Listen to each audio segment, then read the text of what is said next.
Romeo. इसमें हम देखेंगे परमेश्वर का पूरा सुसमाचार, पापियों के लिए खुशखबरी।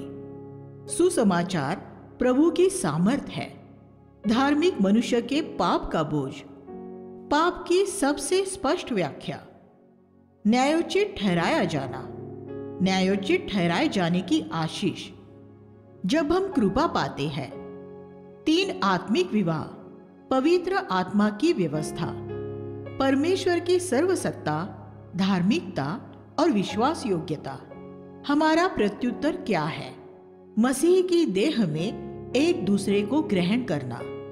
रोमियो की पत्री की विषय वस्तु इसके पहले ही पद में है, परमेश्वर का सुसमाचार। ये वो अच्छी खबर है जो परमेश्वर चाहता है कि जगत का हर एक मनुष्य सुने। हम जब रोमियो में सुसमाचार की प्रस्तुति में से गुजरते हैं तो हम पाते हैं कि मसीही लोग इस रास्ते के अलग अलग पड़ाव पर ठहर जाते हैं और ऐसे बहुत कम लोग हैं जो उनके लिए परमेश्वर द्वारा तय किए गए अंतिम लक्ष्य तक पहुंच पाते हैं। बहुत से मसीहों ने परमेश्वर का पूरा सुसमाचार नहीं सुना है।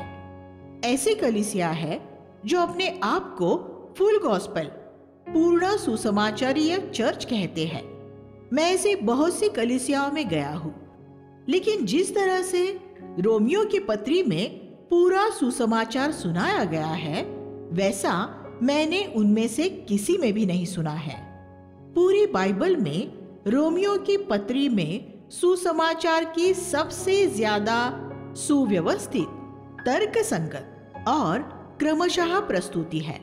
पौलुस की अन्य पत्रियों में इफिसियों के अलावा उसने अपने विभिन्न प्रबोधन और शिक्षाएं एक मिले जुले रूप में दिए हुए हैं, लेकिन रोमियो में वह एक कदम के बाद दूसरे कदम में आगे बढ़ा है। इस रास्ते से आगे बढ़ते हुए आप किसी भी एक जगह पर अपना पड़ाव डाल सकते हैं और वहीं रुक सकते हैं। वे जो सिर्फ पापों की क्षमा चाहते हैं, अध्याय 3 पर रुक सकते हैं। दूसरे आगे बढ़ते हुए अध्याय 4 में विश्वास द्वारा धर्मी, सही ठहराए जाकर वहीं रुक सकते हैं। फिर ऐसे लोग भी हैं जो परमेश्वर के साथ एक शांति का जीवन और क्लेश में आनंद चाहते हैं, तो वे ये अध्याय 5 में पाकर वहीं रुक सकते हैं।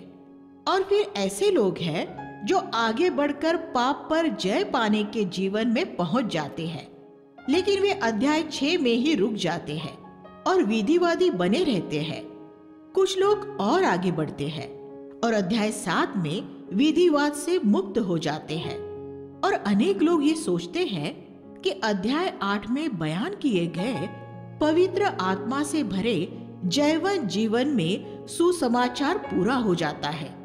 लेकिन सिर्फ कुछ लोग ही ऐसे होते हैं जो मसीह में उनके एक देह होने के परमेश्वर के पूरे उद्देश्य की समझ प्राप्त करते हैं और अध्याय 12 से 15 में पहुंचकर फिर अध्याय 16 में पहुंचते हैं, जहां शैतान उनके पैरों तले कुचला जाता है। ये सुसमाचार का चरम बिंदु है। अब जबकि हम इस अनोखी पत्री का अध्ययन करने जा रहे हैं, तो हो सकता है कि आप ये पाए कि आप रास्ते में कहीं पड़ाव डालकर रुक गए हैं। अगर आप ये जान लेंगे कि आप कहाँ अटके हुए हैं, तो आप पूरे सुसमाचार का आनंद लेने के लिए वहां से आगे बढ़ सकते हैं। पापियों के लिए अच्छी खबर। रोमियो की अच्छी खबर पापियों के लिए है। ये उनके लिए नहीं है जो ये कल्पना करते हैं कि वे धर्मी या सही है। यीशु धर्मियों को नहीं, पापियों को मन फिराव के लिए बुलाने आया था। इसलिए जो सबसे पहली बात हमें देखने की जरूरत है वो यही है कि हम सब पापी हैं। पहले 2.5 अध्यायों में पौलुस ने यही बात स्थापित करने की कोशिश की है। दुनिया में 2 तरह के पापी होते हैं, ईश्वर रहित सांसारिक पापी, जिनका बयान अध्याय 1 में किया गया है, और धार्मिक पापी जो ये कल्पना करते हैं कि वो पवित्र है, जिनका बयान अध्याय 2 में किया गया है। यीशु ने इन दोनों प्रकार के पापियों का चित्रण उस पिता के दृष्टांत में किया है जिसके 2 पुत्र थे। लूका 15वां अध्याय 11 से 32। उसमें छोटा पुत्र सांसारिक, दुष्ट, विद्रोही और ईश्वर विहीन, अधर्मी और अनैतिक था, लेकिन बड़ा पुत्र ये समझता था कि उसने कुछ गलत नहीं किया है और वह पवित्र और धर्मी है। बड़े पुत्र के लिए यह समझ पाना मुश्किल था कि वह एक पापी है। जो धार्मिक घरों में पले बड़े होते हैं, उनके लिए यह समझ पाना मुश्किल होता है कि वे पापी हैं। धर्मी जन मुश्किल से उद्धार पाएगा। 1 पतरस 4:18। जब यीशु पृथ्वी पर था तो वेश्याओं और चोरों के लिए उद्धार पा लेना आसान था। आज भी ऐसा ही है।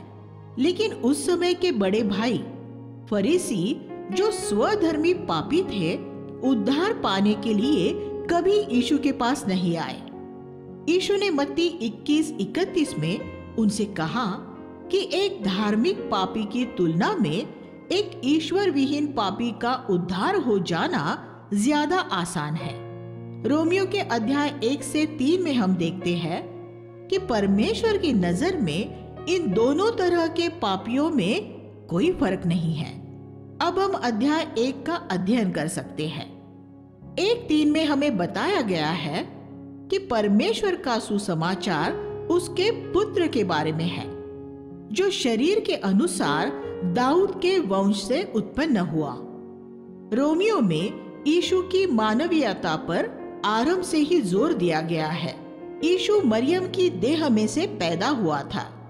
लूका 3:23 में कहा है, यूसुफ का पुत्र था और वह एली का, जिसकी वंशावली पीछे दाऊद के पुत्र नातान तक जाती है।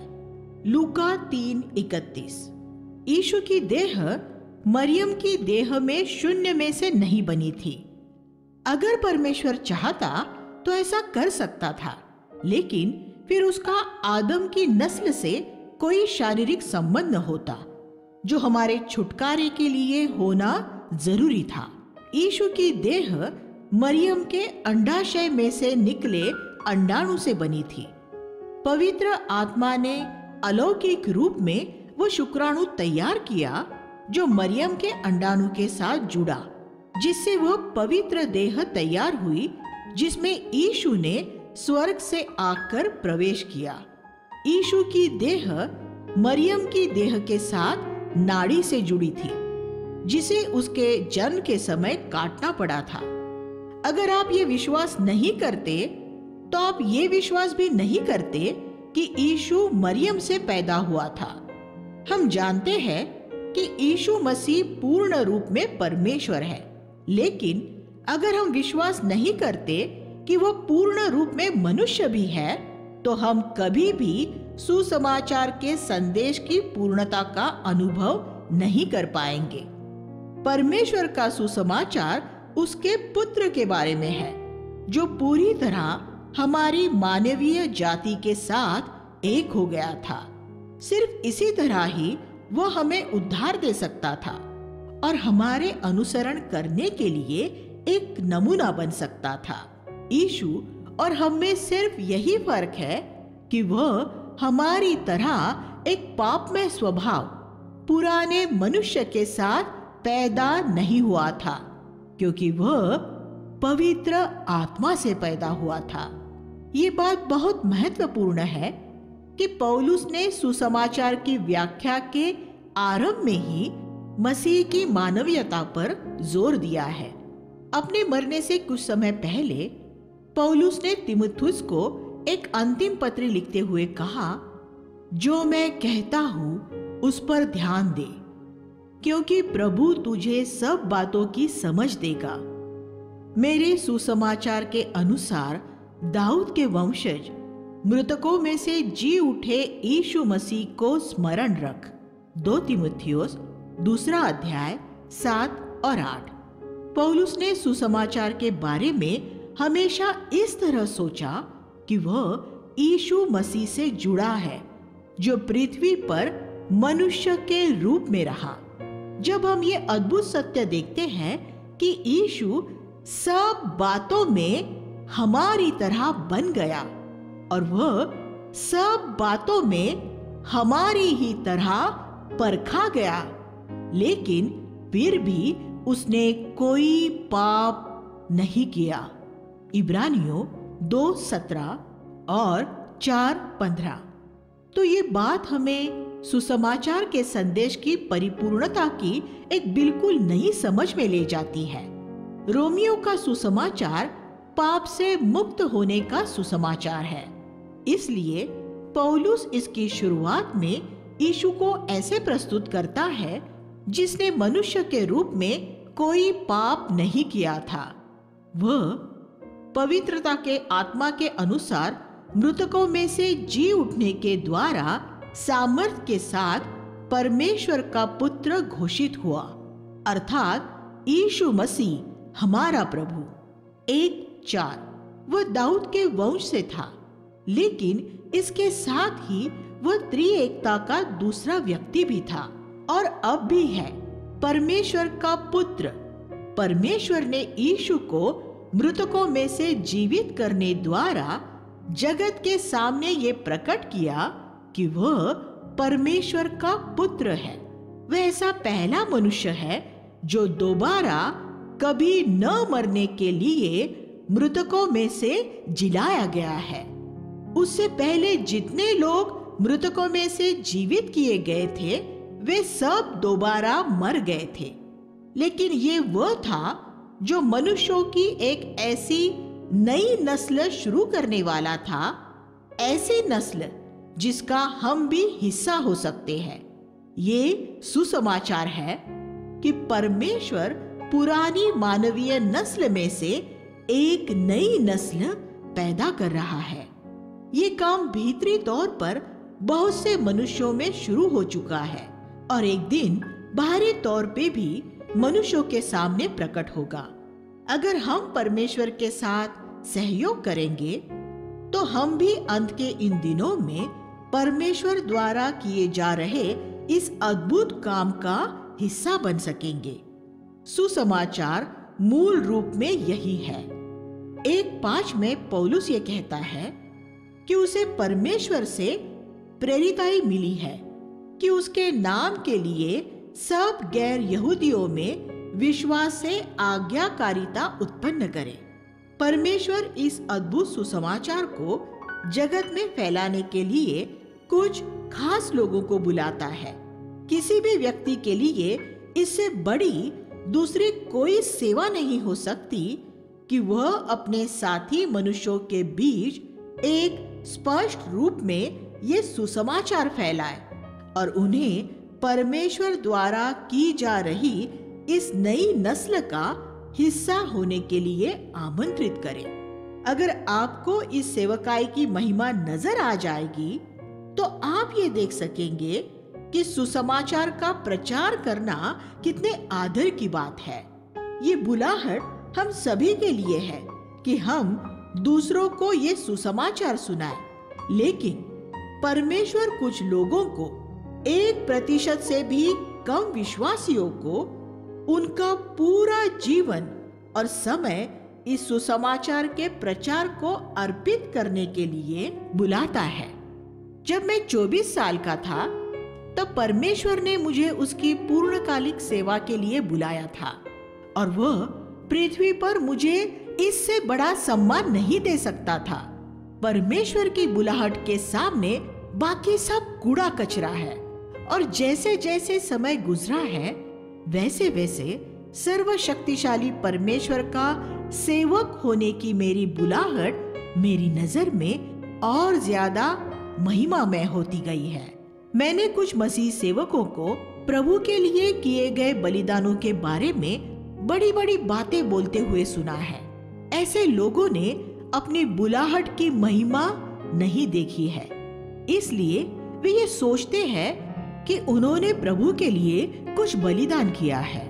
पौलुस ने अपनी बुलाहट की महानता को देख लिया था और जब एक बार परमेश्वर ने उसे प्रेरित होने के लिए बुला लिया तो उसे कभी ऐसा महसूस नहीं हुआ था कि उसने तरसुस में एक व्यापारी बनने का अपना मौका छोड़ देने द्वारा कोई बलिदान किया था। असल में वो पदोन्नत ही हुआ था। पौलुस ने कहा, मैं ऋणी हूँ, उत्सुक हूँ, मैं लज्जित नहीं हूँ। पहला अध्याय 14 से 16। ऋणी होने द्वारा वो ये कहना चाह रहा था कि परमेश्वर ने जब से उसकी आंखें सुसमाचार की ओर खोली थी, तब से वह सुसमाचार सुनाने के लिए जगत में सबका ऋणी हो गया था और वह बड़े मनोवेग के साथ ये ऋण चुका रहा था। अगर आपको सारे नगर में बांटने के लिए धन दिया जाए और आप वह सारा धन अपने लिए रख ले, तो आप कैसे मसीह कहलाएंगे? क्या आपको एक चोर न कहा जाएगा? जब हम दूसरों के साथ सुसमाचार नहीं बांटते तो हम यही करते हैं। हमारे आसपास के लोगों का ऋण चुकाने की हम पर कितनी बड़ी जिम्मेदारी है। ये करने के लिए हमें कोई बड़े बड़े सुसमाचारीय अभियान चलाने की जरूरत नहीं है। ऐसे लोग हैं जिन्हें हम जानते हैं और जिनसे हम रोज मिलते हैं, हम उनका ऋण चुकाते रहे। सुसमाचार परमेश्वर की सामर्थ है। सुसमाचार उद्धार पाने के लिए परमेश्वर की सामर्थ है। सबके लिए नहीं, लेकिन विश्वास करने वालों के लिए। 1:16। आप इस सुसमाचार की सामर्थ को अपने विश्वास के अनुपात में ही महसूस कर सकते हैं।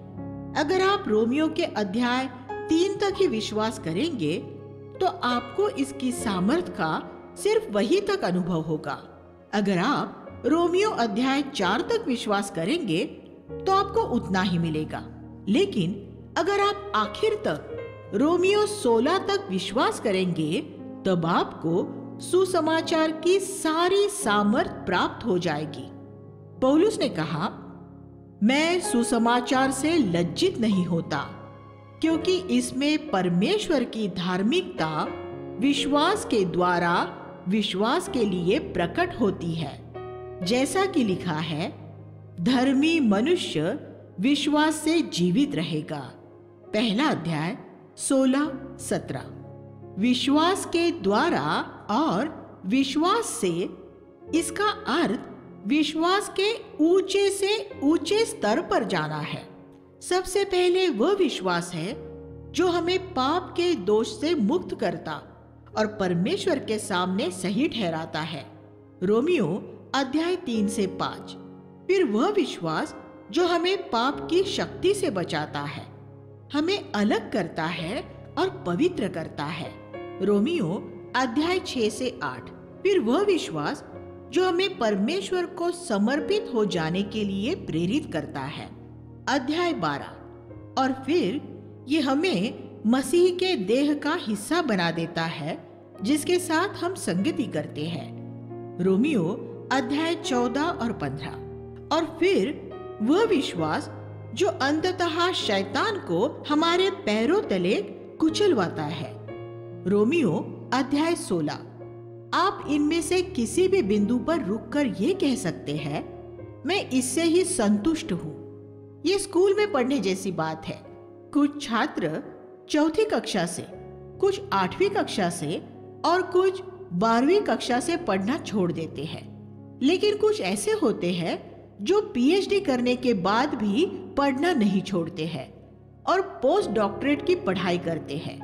मेरी आशा है कि हम में आत्मिक बातों के लिए भी ऐसी ही उत्सुकता हो कि जिसमें आप परमेश्वर को जानने की गहराई से कभी संतुष्ट न हो, बल्कि उसे ज्यादा से ज्यादा जानने की अभिलाषा करते रहे।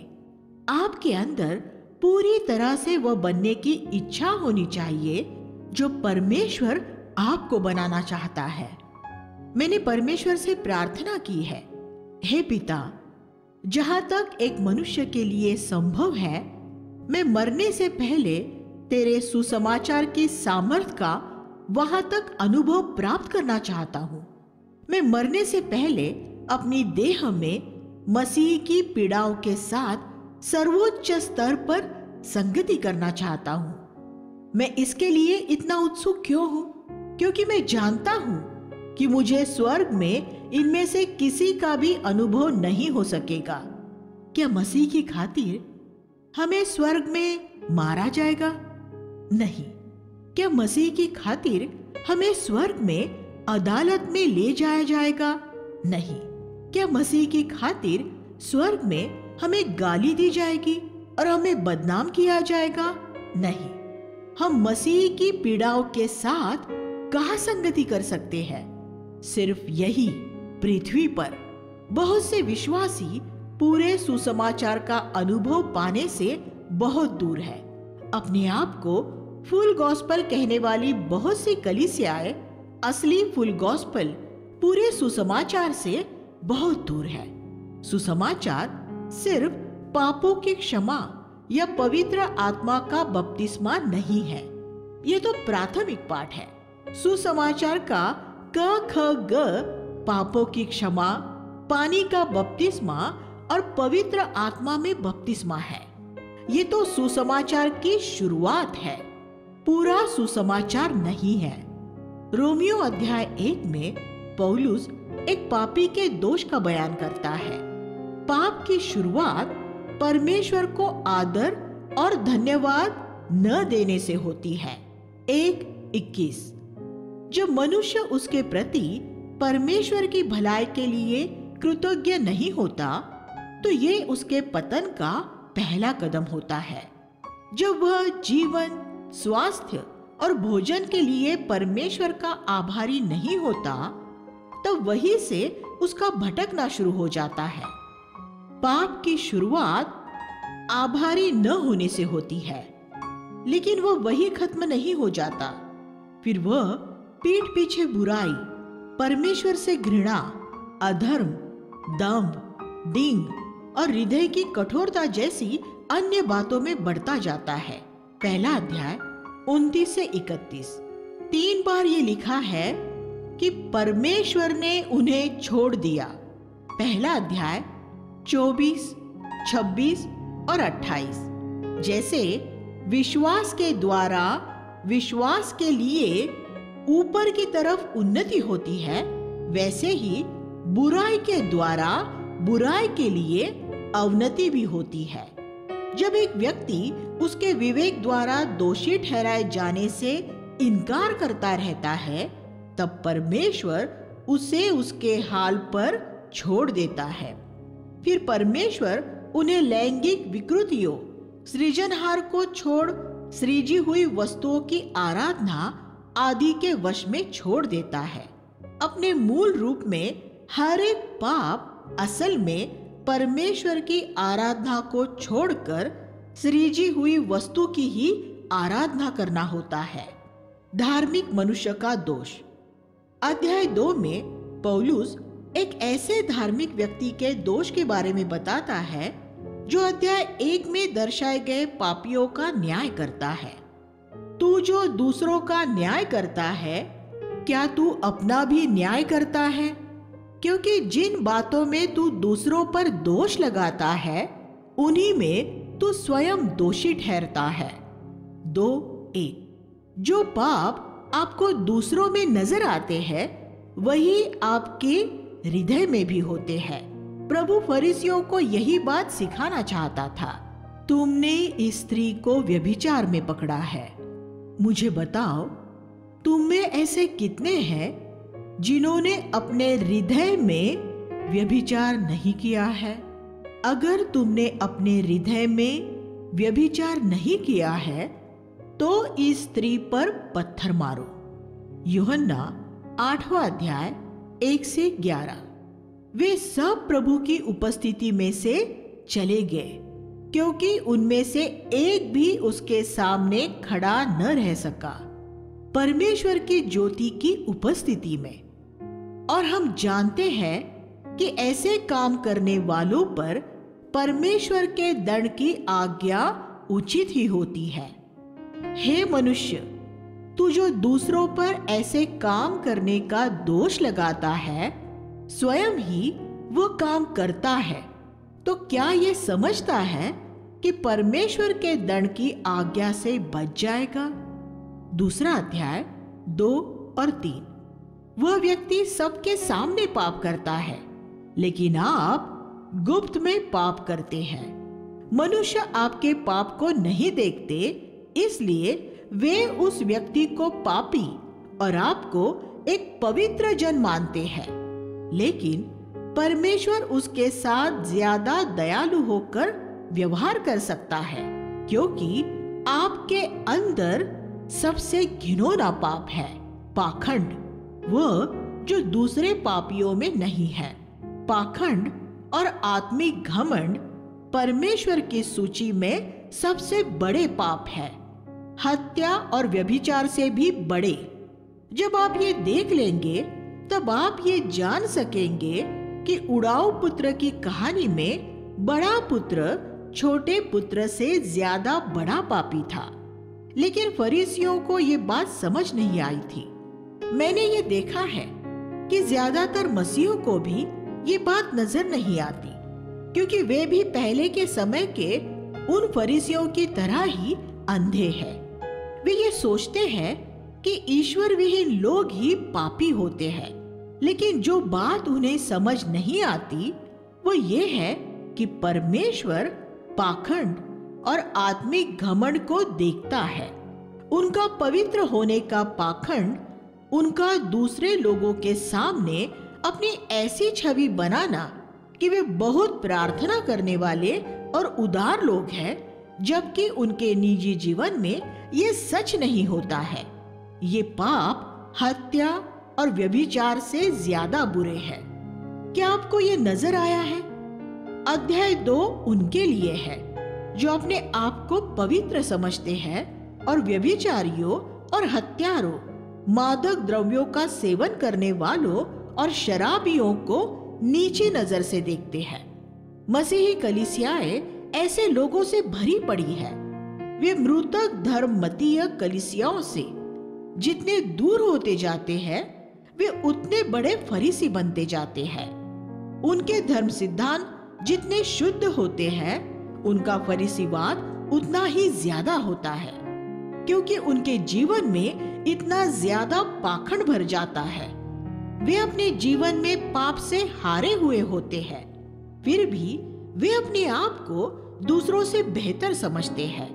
अगर आप अपने आप को दूसरे धर्म मतों के मसीहों से ज्यादा अच्छे मसीह समझते हैं, तो ये जिम्मेदारी उनसे ज्यादा आपकी है कि आप एक मसीह समान जीवन प्रदर्शित करें। लेकिन अगर आपको उन मरी हुई कलीसियाओं में आपसे बेहतर एक व्यक्ति भी मिल जाए, तो आपको अपना सिर शर्म से झुकाकर प्रभु को ये कह देना चाहिए, प्रभु मुझे ऐसी मूर्खतापूर्ण कल्पना करने से बचा कि मेरे शुद्ध धर्म सिद्धांत मुझे एक बेहतर व्यक्ति बना सकते हैं। तब हम क्या कहें? क्या हम उनसे अच्छे हैं? कदापि नहीं। सब पाप के वश में है।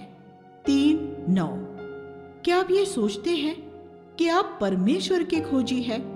लेकिन 3:11 में हम पढ़ते हैं, कोई भी नहीं जो परमेश्वर को खोजता है। लेकिन आप ये कह सकते हैं, लेकिन ये सच नहीं हो सकता है, क्योंकि मैंने तो परमेश्वर को खोजा है। तो ये सुने, चाहे प्रत्येक व्यक्ति झूठा पाया जाए, लेकिन तू अपनी बातों में सच्चा ठहरे। 3:4। जो परमेश्वर ने यहाँ कहा है, मैं इस बात पर विश्वास करता हूँ कि असल में कोई परमेश्वर का खोजी नहीं होता। वह स्वयं हमें खोजता है और हमें ये अभिलाषा जगाता है कि हम उसके खोजी बने। हमारे पास परमेश्वर के विषय का जो भी ज्ञान है, वह इसलिए नहीं है कि हमने उसकी खोज की है, बल्कि सब उसकी दया की वजह से है। इसलिए हम में से कोई भी किसी दूसरे व्यक्ति से अच्छा या बेहतर नहीं है। हमारे पास जो कुछ भी है, शुरू से लेकर आखिर तक, वह 100% परमेश्वर की कृपा से है। अगर आपने ये नहीं समझा है, तो आपने सुसमाचार को बिल्कुल भी नहीं समझा है। अगर एक व्यक्ति वास्तव में सुसमाचार समझ लेता है तो वह कभी आत्मिक तौर पर घमंडी नहीं होगा। अगर आप किसी मनुष्य को नीचे नजर से देखते हैं तो आपको कृपा समझ नहीं आई है। बहुत से नया जन्म पाए हुए विश्वासियों को सही तरह सुसमाचार समझ नहीं आया है, क्योंकि वे दूसरों को नीची नजर से देखते हैं। वह जिसने पूरा सुसमाचार समझ लिया है, अपना मुख हमेशा धूल में ही रखेगा। बहुत से विश्वासी हालांकि कृपा की बात करते हैं, लेकिन उन्होंने वास्तव में कृपा को नहीं समझा है। उनके हृदय की असीम गहराई में से वे कहीं ऐसा समझते हैं कि उनके उद्धार के लिए उन्होंने कोई अच्छा काम किया है। अगर आप पूरे सुसमाचार का अनुभव पाना चाहते हैं तो सबसे पहले अपने आप को यह स्वीकार करना पड़ेगा, प्रभु, मैं धर्मी सही नहीं हूं। मैं आत्मिक सत्य के बारे में कुछ नहीं समझता। मैंने स्वयं कभी तेरी खोज नहीं की है। मैंने तेरी तरफ से अपना मुंह मोड़ा है और मैं निकम्मा हो गया हूं। मेरा गला एक खुली कब्र है। मेरे मुख में श्राप और कड़वाहट भरे हैं। मैं शांति का मार्ग नहीं जानता। 3 अध्याय 10 से 18। ये बातें ईश्वर विहीन पापियों के बारे में सच है। जैसे कि उड़ाऊ पुत्र था, लूका 15 अध्याय 11 से 24, और धार्मिक पापियों के बारे में उतनी ही सच है जैसा कि बड़ा पुत्र था, लूका 15 अध्याय 25 से 32। इसलिए परमेश्वर के सामने हर एक मुंह बंद होना चाहिए, क्योंकि सभी दोषी है। 3:19। बहुत सालों तक मैंने विश्वासियों को उन बातों के बारे में समझाने का बड़ा परिश्रम किया है जिन्हें वे जल्दी स्वीकार करने के लिए तैयार नहीं होते। वो ये कि वे घिनौने पापी है जो किसी काम की नहीं है। मैं अपने अनुभव से जानता हूं कि ये समझ पूरे उद्धार का अनुभव पाने का पहला कदम होता है, वरना हम सभी स्वधर्मी फरीसी अपने खुद के कामों द्वारा सही बन जाएंगे। मैं ऐसे बहुत से विश्वासियों से मिला हूं जिनकी आत्मिक उन्नति इसलिए नहीं हो पाई क्योंकि वे अपने शरीर की भ्रष्टता और विकृति को नहीं देख पाए, वह मानवीय स्वभाव जो उन्होंने आदम से पाया है। तो पौलुस ने इस तरह सुसमाचार की नींव डाली। रोमियो के इन पहले 3 अध्यायों में पौलुस को इन 3 अध्यायों में इस सत्य पर जोर देना पड़ा। मैंने अपनी सेवकाई में ये पाया है कि मुझे भी बार बार विश्वासियों के सामने इस सत्य पर जोर देना पड़ा है। इस सत्य की स्पष्ट समझ हमारे जीवन में दीनता और मसीह की समानता पैदा करेगी। अपने समय में पौलुस पृथ्वी पर सबसे पवित्र लोगों में से एक था। वो परमेश्वर के सामने एक शुद्ध विवेक के साथ रहा था, प्रेरितों 23:1, और व्यवस्था की रीति के अनुसार निर्दोष था, फिलिपियों 3:6। लेकिन फिर भी वह अपने आप को सबसे बड़ा पापी मानता था, 1 तीमुथियुस 1:15। ये इसलिए था क्योंकि उसने परमेश्वर की पवित्रता को देख लिया था। अगर हम परमेश्वर के मुख के आगे रहेंगे तो हमारे जीवन में भी ऐसे समय बार बार आएंगे जब हम भी ऐसा ही महसूस करेंगे। हम हर समय अपने आप को ऐसा ही नहीं देख सकते, क्योंकि तब हम निरुत्साहित हो जाएंगे।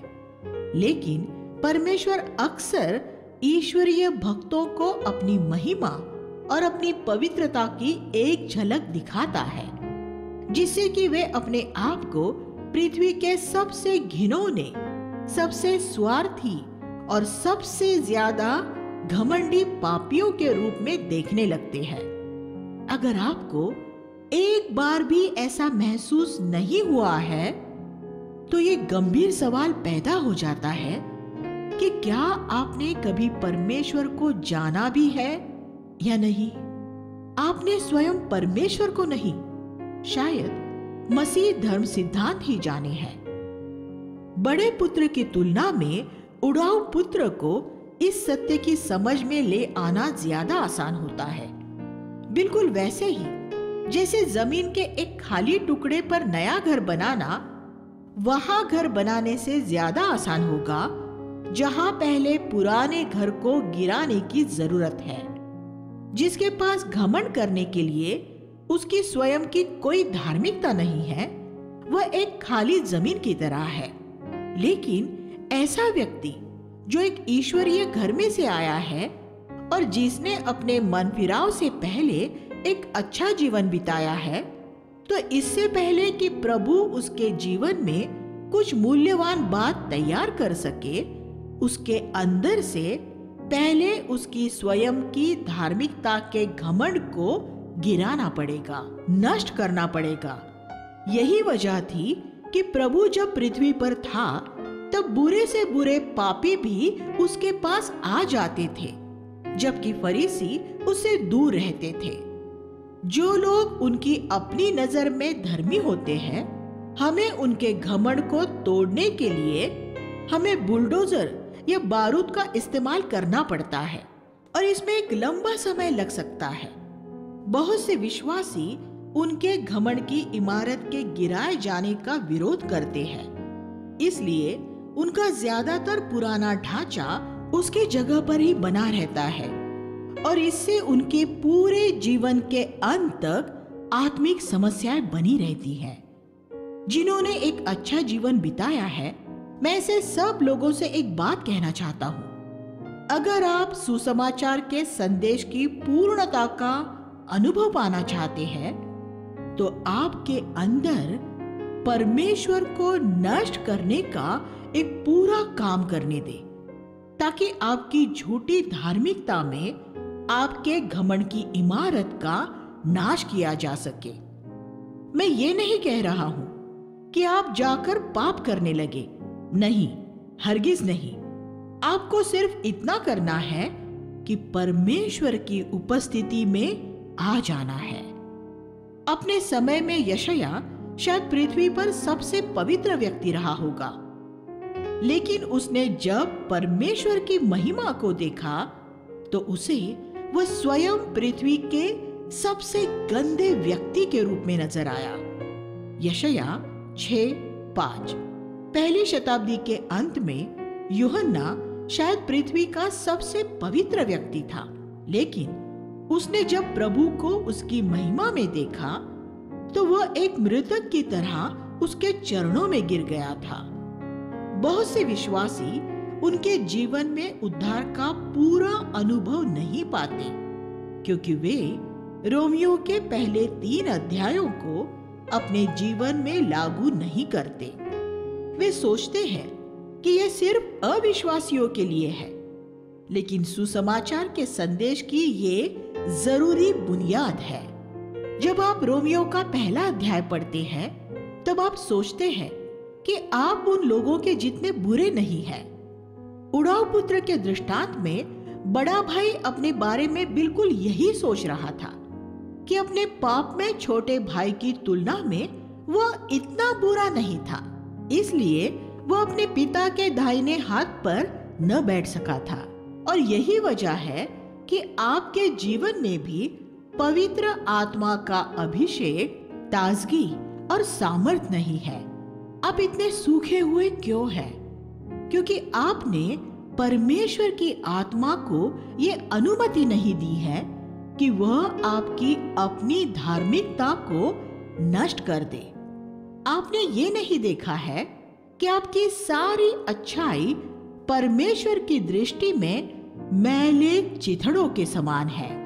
यशायाह 64:6। जब तक आप परमेश्वर को अपने अंदर नष्ट करने का एक पूरा काम नहीं करने देंगे, ऐसा काम कि फिर आप दूसरे धर्म मत के किसी विश्वासी या दूसरे किसी भी व्यक्ति को नीची नजर से देखने वाले न रहे, तब तक आप अपने पूरे जीवन भर सूखे और खाली ही रहेंगे।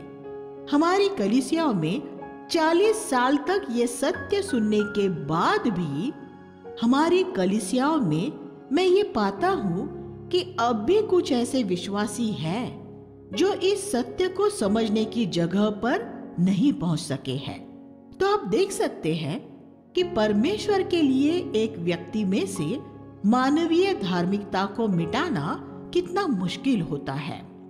पाप की सबसे स्पष्ट व्याख्या 3:23 में अंतिम निष्कर्ष ये है, सबने पाप किया है और परमेश्वर की महिमा से रहित है। ईश्वर विहीन पापी और धार्मिक पापी दोनों का ही दोष बराबर है। दोनों में से एक भी दूसरे से न ज्यादा अच्छा है न ज्यादा बुरा है। पाप की सबसे स्पष्ट व्याख्या क्या है? 1 यूहन्ना 3:4 कहता है, पाप व्यवस्था का उल्लंघन है। ये उन पापों के बारे में है जो हम कुछ करने द्वारा करते हैं। याकूब 4:17 कहता है, जो सही काम करना जानता है और उसे नहीं करता तो ये उसके लिए पाप है।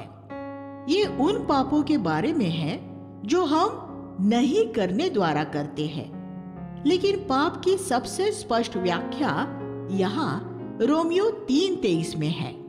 पाप परमेश्वर की महिमा से चूकना है। पाप सिर्फ 10 आज्ञाओं को तोड़ना नहीं है और न ही उन मानक स्तरों तक पहुंचने में नाकाम होना है जो यीशु ने पहाड़ी उपदेश में स्थापित किए हैं। मत्ती अध्याय 5 से 7 वो इससे बढ़कर है। वो परमेश्वर की महिमा से चूकना है। परमेश्वर की महिमा क्या है? वचन देहधारी हुआ और हमने उसकी महिमा को देखा, कृपा और सत्य से भरपूर। यूहन्ना 1:14। परमेश्वर की महिमा यीशु मसीह के जीवन में देखी गई।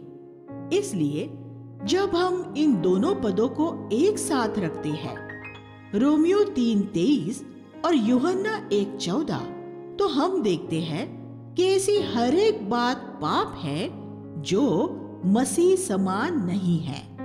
इसलिए ये कौन कह सकता है कि वो पूरी तरह पाप रहित है? कोई भी नहीं, क्योंकि हम में से कोई भी पूरी तरह मसीह समान नहीं बन गया है। सिर्फ वही लोग जो पाप की व्याख्या को एक निचले स्तर पर ले आते हैं, ये कल्पना कर सकते हैं कि वे पूरी तरह पाप से मुक्त हैं। परमेश्वर के राज्य में पास होने के अंक 40% नहीं 100% है। जो कुछ भी पूरी तरह मसीह समान नहीं है वह पाप है। बहुत से विश्वासी ये सोचते हैं कि वे दूसरे लोगों जैसे बुरे पापी नहीं हैं, लेकिन ये ऐसा ही है जैसे वह छात्र जिसे 2% अंक मिले और जो अपने आप को उस छात्र से अच्छा समझ रहा है जिसे 1% अंक मिले, लेकिन दोनों ही निष्फल हुए हैं।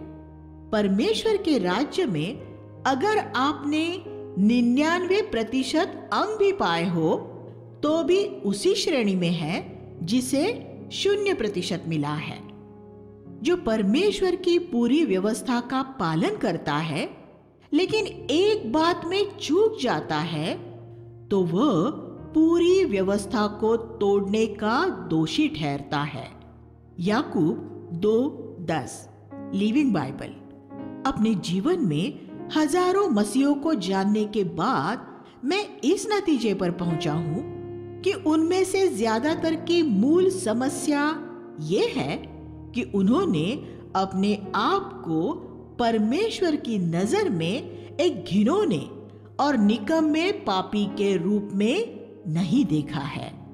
वे ये तो मान लेते हैं कि वे पापी हैं, लेकिन इतने बुरे पापी नहीं जितने दूसरे लोग हैं।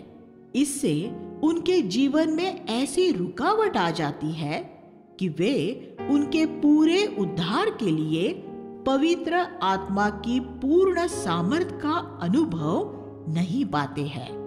बहुत लोग पाप से इसलिए दूर रहते हैं क्योंकि उसके लिए उन्हें मिलने वाले दंड से वे डरते हैं। लेकिन जब परमेश्वर किसी को पाप में देखता है तो वह उस महिमा के बारे में सोचता है जो उसे नहीं मिल रही है। अगर आप अपने जीवन में पाप को सहन करेंगे तो एक ऐसी महिमा है जिसे अनंत में देख पाने से आप चूकते रहेंगे। आप अपने जीवन में जिस नाप में पाप को सहन करेंगे उसी नाप में महिमा से चूकेंगे। परमेश्वर हमें धर्मी कैसे बनाता है? हम अपने आप को धर्मी सही नहीं बना सकते, इसलिए परमेश्वर हमें सेंत में धर्मी ठहराता है। 3:24 हमारे पाप मसीह यीशु के लहू द्वारा सेंत में क्षमा किए जाते हैं। हम सेंत में धर्मी ठहराए जाते हैं। हमें सेंत में पवित्र आत्मा दिया जाता है और परमेश्वर हमारे मन और हृदय पर अपनी व्यवस्था भी सेंत में लिख देता है। इब्रानियों 8:10 फिर भी बहुत से विश्वासी जिन्होंने परमेश्वर से सब कुछ मुफ्त में पाया है अक्सर ऐसा दर्शाते हैं मानो ये सब उन्होंने अपनी विश्वास योग्यता से पाया है। ऐसा क्यों है? क्योंकि वे अब तक सुसमाचार के दूसरे भाग को नहीं समझ सके हैं। सुसमाचार का पहला भाग ये समझने के लिए है कि आप एक नालायक, घिनौने और निकम्मे पापी हैं जो जगत के दूसरे किसी भी पापी से बेहतर नहीं है। सुसमाचार का दूसरा भाग ये समझने के लिए है कि हम परमेश्वर से जो कुछ पाते हैं वो एक मुफ्त उपहार है। आपके पास आज ऐसा क्या है जो एक मुफ्त उपहार नहीं है? आपकी बुद्धि परमेश्वर की ओर से एक मुफ्त उपहार है। आपका स्वास्थ्य परमेश्वर की ओर से एक मुफ्त उपहार है और ये उन आत्मिक दान वरदानों के लिए तो और भी ज्यादा सच है जो परमेश्वर ने आपको दिए हैं। जो पवित्र आत्मा का बपतिस्मा पाने के बारे में दीन होकर आभारी होने के बजाय उसके लिए डिंग मारते हैं, वे मसीह में कभी जीवन की भरपूरी का अनुभव नहीं पा सकेंगे, क्योंकि परमेश्वर घमंडियों का विरोध करता है। 1 पत्रस 5:5 पौलुस ने ये 2 बुनियादी सिद्धांत स्थापित किए हैं। अगर आपने कभी इस तरह सुसमाचार नहीं सुना है तो परमेश्वर से कहे कि वह आपकी आंखें खोले कि इन बातों की सच्चाई आपको झंझोड़ सके। प्रभु से कहे, प्रभु मैं दूसरे किसी व्यक्ति से अच्छा नहीं हूं और उद्धार तेरा मुफ्त उपहार है। न्यायोचित ठहरना। अगली बात जो हमें समझने की जरूरत है वह न्यायोचित ठहरना है। न्यायोचित ठहरना परमेश्वर द्वारा हमें धर्मी ठहराए जाना होता है। पवित्र आत्मा ने पूरा अध्याय 4 इस विषय को समर्पित किया है। न्यायोचित ठहराए जाने की व्याख्या करने के लिए मैं एक उदाहरण का इस्तेमाल करना चाहता हूं। कंप्यूटर में वर्ड प्रोसेसिंग प्रोग्राम में शब्द क्रियान्वयन के कार्यक्रमों में एक आदेश दिया जाता है, कमांड दिया जाता है, जिसे जस्टिफाई कहते हैं। जब हम कुछ भी टाइप करते हैं तो स्वाभाविक रूप में हर एक पंक्ति के विस्तार का माप अलग होता है। टाइप किया हुआ लेखन बाईं तरफ तो स्ट्रेट एकरूप होता है, लेकिन दाईं तरफ वह कभी एकरूप नहीं होता। फिर जब हम सारे लेखन का विशिष्ट चुनाव करके उसे जस्टिफाई करने का आदेश देते हैं तो दाईं तरफ का लेखन भी एकरूप स्ट्रेट होता जाता है। इसे जस्टिफाई होना, न्यायोचित ठहरना कहते हैं। ये न्यायोचित ठहरने का एक अच्छा उदाहरण है। हमारे जीवन में पाप की वजह से बहुत सी बातों में एकरूपता नहीं है। अपने पैदा होने के दिन से लेकर आज तक हमने अपने जीवन से जो भी लिखा है वह एकरूपता में पूरा नहीं हुआ है। जब हम मसीह को स्वीकार करते हैं तो परमेश्वर हमारे पूरे जीवन को विशिष्ट रूप में चुनता है, हाईलाइट करता है और उसे एक रूप जस्टिफाइड घोषित कर देता है। तुरंत वह सब कुछ जो टूटा बिखरा और उबड़ खाबड़ होता है एक रूप जस्टिफाइड हो जाता है। इससे कोई फर्क नहीं पड़ता कि आपने 10 पंक्तियां लिखी है या 10,000, वे सब एक रूप जस्टिफाइड हो जाती है। इससे कोई फर्क नहीं पड़ता कि आप 10 साल के हैं या 50 साल के, आप न्यायोचित ठहराए दिए जाते हैं। अब जब आप अपने जीवन को देखते हैं तो आपको यकीन नहीं होता कि एक समय वो कैसा टूटा बिखरा और उबड़ खाबड़ था। न्यायोचित ठहराया जाना कितनी अद्भुत बात होती है। ये ऐसा है मानो मैंने कभी कोई पाप ही न किया हो। जब हम मसीह में होते हैं तब परमेश्वर हमारी ओर ऐसे ही देखता है। हमारे सभी पाप मिटा दिए जाते हैं और हम परमेश्वर द्वारा वैसे ही स्वीकार किए जाते हैं जैसे स्वयं यीशु को स्वीकार किया था। न्यायोचित ठहराया जाना विश्वास द्वारा होता है। इसलिए पौलुस ने अध्याय 4 में न्यायोचित ठहराए जाने के लिए अब्राहम का उदाहरण लिया था। अब्राहम को एक पुत्र कैसे मिला था? क्या वह उसके लायक था? क्या वह उसे इसलिए मिला था क्योंकि उसे पाने के लिए उसने बहुत संघर्ष किया था? नहीं, उसने बहुत सालों से एक पुत्र की आशा की थी, लेकिन वह उसे नहीं मिला था। अंततः उसे परमेश्वर की ओर से वह अचानक ही एक उपहार के रूप में मिला था। न्यायोचित ठहराया जाना बिल्कुल ऐसा ही है। वह परमेश्वर की ओर से एक मुफ्त उपहार है। इसलिए विश्वास से न्यायोचित ठहराए जाने के बाद हमारा अपने प्रभु यीशु मसीह के द्वारा परमेश्वर से मेल हो गया है। 5:1 हम जब एक बार अपने आप को स्पष्ट रूप में एक न्यायोचित अवस्था में देख लेते हैं तो हम एक अद्भुत और एक नए संसार में रहने लगते हैं, परमेश्वर के साथ मेल मिलाप की अवस्था में, और फिर विश्वास से उस कृपा में स्थिर रहते हैं जिसमें हमने प्रवेश पाया है और परमेश्वर की महिमा की आशा में आनंदित रहते हैं। 5:2 परमेश्वर की वह महिमा जिससे हम एक बार चूक गए थे। 3:23 अब हमारा हिस्सा होकर हम में बढ़ती रहेगी। ये बात हमें घमंडी नहीं बना सकती क्योंकि ये सब एक उपहार है। मैं इसका एक उदाहरण देता हूँ। मान लीजिए कि मैं यहाँ एक केक लाया हूँ जो एक बड़े उत्कृष्ट रसोइये ने बनाया है। मैंने उसे खरीदा भी नहीं है, वह सिर्फ मुझे यहाँ मौजूद लोगों के बीच बांटने के लिए दिया गया है। इसलिए मैं उसे काट कर बांट देता हूँ।